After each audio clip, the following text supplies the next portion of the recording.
Hi, in this video we're going to talk about how to add places, areas, and paths. So let's go to there's two places. You can do it from the places menu, but we're going to instead go to the map, and that way we can actually see where it goes. So again, we have the add icon. Now you see here we have, not only do we have the add place, path, and area, but we also have search capability, which we'll cover in a separate video. For now, let's concentrate on these three. So we're going to click on Add Path. Now it requires a name. I'll just give it a name. And then the place can be hidden or not. And so what hidden does is it allows us to declutter. If we have a lot of places, you may want to hide some so that they don't all show up, and they only show up when you ask for them. So that's a way to do that. Must see are, as the name implies, are the most important places, places that you want to see if you have only a short time in the location, or you want to double check and make sure you've checked them off, and you can, coupled with the visited or not visited capabilities, you can see which places must see places you have visited and which ones you have not visited. Now, a place requires a location. So we click on the map, and then I'm gonna point out I'm using a special pen for touchscreens. And the reason is I could use my finger, but when you touch the icon and you wanna move it, with a pen, it's easier to see the bottom of the icon so you can position it more accurately.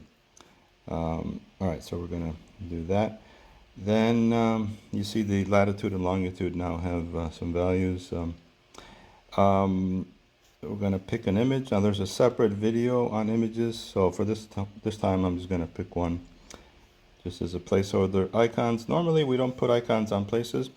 There's a hierarchy where if the map will show the icon if it's in the place.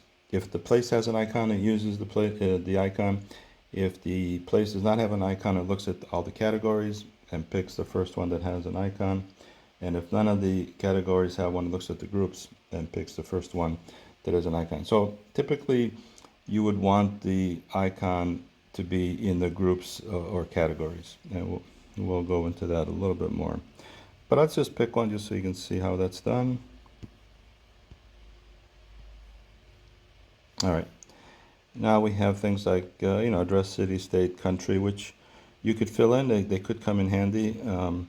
But if you're short on time, then just leave them blank. The groups and categories are important.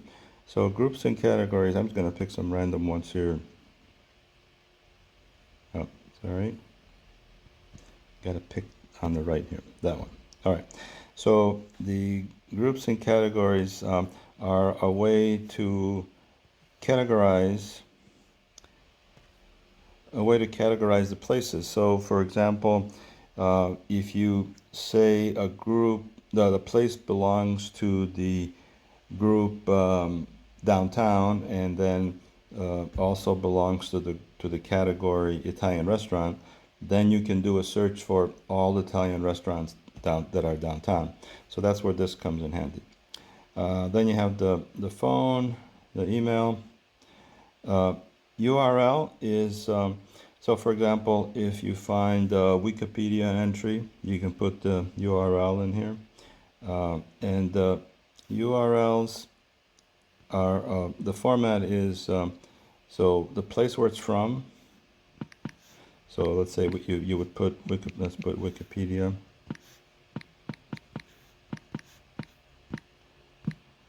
Then that symbol, and then you would put the URL after that.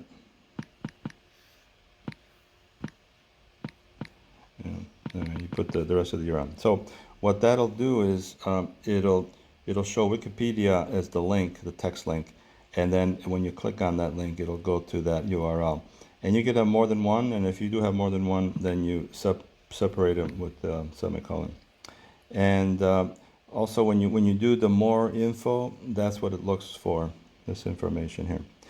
All right, so then we have the rating and edit info. So the edit info is HTML, and if you have a URL, this is not as important or needed, but you could have, this is like a short description, if you will, of this place.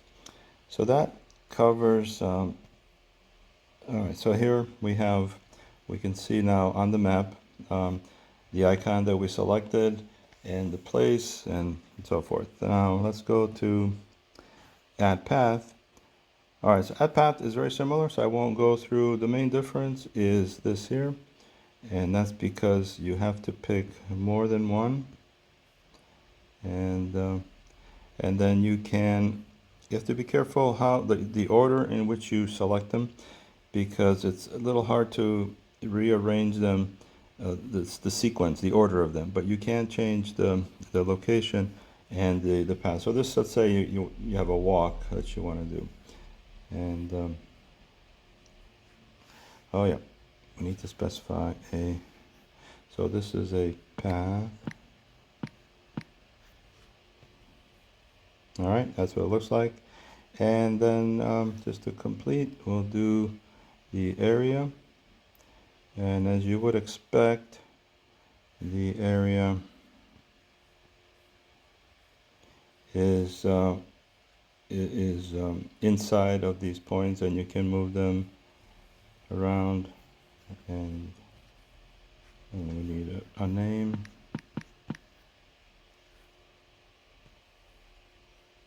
And there you go. And that covers the adding of place, areas, and paths. Thanks.